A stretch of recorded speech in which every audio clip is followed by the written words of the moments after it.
Century 21 et ses 915 agences immobilières au service de vos projets partout en France présentent Sud Radio Conseil de famille. C'est l'heure de retrouver Conseil de famille. Bonsoir à vous, Stéphane Moller. Bonsoir Philippe Rossi. Stéphane, vous êtes associé au sein du cabinet VIA et nous nous retrouvons chaque soir pour parler finances, immobilier, droit de la famille.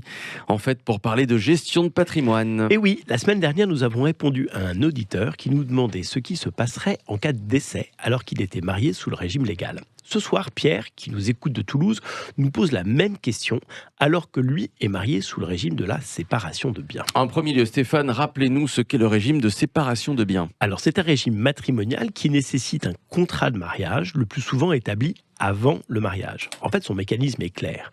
Chacun des conjoints est responsable et propriétaire des biens mobiliers et immobiliers qu'il a acquis avant le mariage ou pendant la période de l'union. Par conséquent, celui-ci a le droit de vendre ses biens sans le consentement de son conjoint. D'accord, le principe est assez simple, mais alors que se passe-t-il en cas de décès du conjoint ? Eh bien, c'est là que les choses deviennent plus complexes. Il y a plusieurs règles en fonction des différentes situations. Ce type de contrat de mariage est souvent privilégié en présence d'enfants d'une union précédente. En effet, en l'absence de patrimoine commun, la répartition de la succession est facilitée. Au décès d'un des deux époux, et sans disposition spécifique, le conjoint survivant reste propriétaire de ses biens propres. Par la suite, il hérite d'une partie du patrimoine du défunt selon les règles communes en fonction de la présence ou non d'enfants, de descendants ou d'ascendants. Donc, il existe plusieurs cas de figure. Et oui, bien sûr, et plusieurs aménagements sont aussi possibles.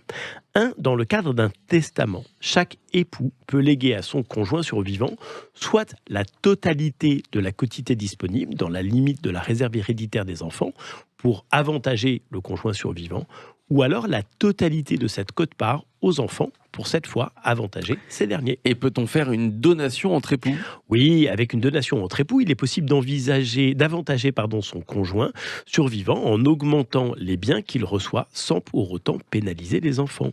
Le conjoint survivant pourra disposer au choix soit de la totalité du patrimoine en usufruit ou alors de la quotité disponible en pleine propriété. Peut-on prendre d'autres dispositions, Stéphane ? Alors, il est également possible de faire des donations à son époux de son vivant. Le bien donné entre alors dans le patrimoine de l'autre époux. Attention toutefois, il convient de ne pas empiéter sur la réserve héréditaire. Ouais, chaque cas étant spécifique, il est fortement conseillé de se rapprocher d'un notaire ou alors d'un conseil en gestion de patrimoine pour établir la stratégie successorale la plus adéquate. Ouais, ça paraît indispensable dans la plupart des cas. Merci à vous Stéphane. Comme Jean, vous posez vos questions sur le site de Conseil de famille, conseil avec un s-2-famille.com, conseil de famille à retrouver en podcast sur notre site sudradio.fr. C'était Sud Radio Conseil de famille. avec Century 21 et ses 915 agences immobilières au service de vos projets partout en France.